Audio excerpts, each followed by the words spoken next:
dastuurkeennii muxuu ahaayey lagu soo madhoodheeyey ii sheeg jabuuti shariifku inoo calankiisa inoo lulay iyo kii ka horreeya maxaa ku qoraa dadka Soomaaliyeed dhammaantood inay siman yihiin xuquuqda iyo waajibaadka ku siman yihiin oon loo kala saari karin oon loo eegaynin diin dhaqan dhaqaale iyo cirqi iyo qowmiyad midnaba murtadka Soomaaliga iyo mushriga Soomaaliga iyo ki diinba aan aaminsanayn iyo hadda aqalida nasraaniga koonfurta ku badan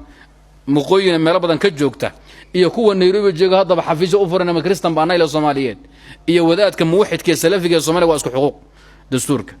kanada la qorayay muxuu ahaayay universal waqti ay ku bixisay xayisiintiisa iyo nationalkiisa iyo suuqgeyntiisa ee sheegay Jabuuti dad lagu diyaarinay nafsa shay baa ku qoran wax la diin yahuud diimahaas iyo diin gaal diin islaam ma ah dad maqasho dadku waa sameeyeen dhamaantood xuquuqda iyo waajibaadka ku sameeyeen masna ilaahay baa diiday bas u sameeyeen waa mukhalifa likitaab Allah wa li usul diin Allah waxa kamid ay xambaarsan tahay dacwadani ibtaal hadd ar-riddati wa tamkin lil kafirin في بلاد المسلمين بالدعوة إلى دينهم وبناء معابدهم ونشر كتبهم تحت مظلة الحرية الدينية إلا إنكروا إلا بري حد الردة روح دين الإسلام كالصوغلة إنه كجرون بان أقول الله كما بحكروا هدو بنانك أبودو دين الإسلام كبحو ديال كالغر هدي أما والدلي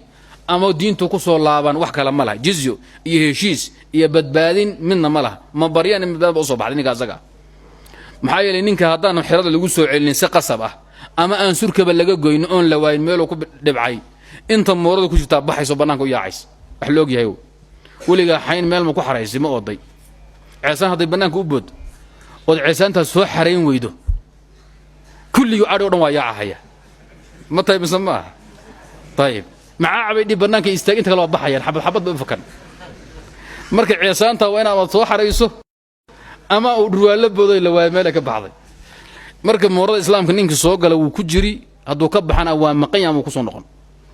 diinta ilaahay waa sida laakiin in baa maya abadan hurriyat al-hurriyya diiniya loo baahan yahay lagu yiri